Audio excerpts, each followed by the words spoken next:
Hi listeners, today's headline Izidade, U.S. strikes leave Iranians isolated and scared.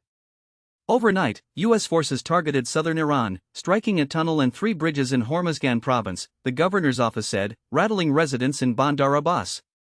The damage was immediate. Roads were reportedly devastated, forcing the government to urge people to avoid unnecessary travel. This isn't a one-off. State media reported strikes in 6 locales, Bandar Abbas, Awaz, Lar, Darab, and even a desalination plant in Jask. Each hit was said to impact military logistics, surveillance sites, underground weapon storage, and maritime capabilities, according to the U.S. military. No civilian infrastructure was named, though President Trump has threatened to strike bridges and power plants in the past. In the days after, some routes began to reopen. Passenger trains resumed through Bandar Abbas and an alternate eastern route opened, giving residents a glimmer of normalcy. Yet, the fear remains. Imad, a 34-year-old trader in Awaz, told us that nightly attacks have become a familiar pattern, but the very idea of an explosion still shakes people, especially those near the targeted periphery. Another resident, 30-year-old Elnaz, described Thursday night as the worst she's seen since fighting resumed. The blast waves were so close she feared the entire city would collapse if she stepped outside.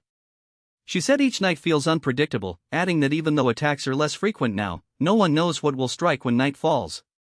The governor's office echoed those concerns, noting that the damage disrupted key links between Hormuzgan and the rest of the country. The province sits along the Strait of Hormuz, a vital maritime artery.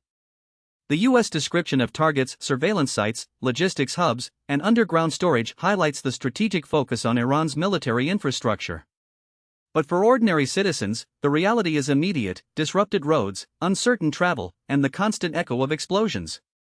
The U.S. did not respond to requests for comment when asked about these claims, leaving much to speculation. Iran state media, meanwhile, kept residents informed that a water desalination plant in the southern province of Jask was struck, though details remain sparse.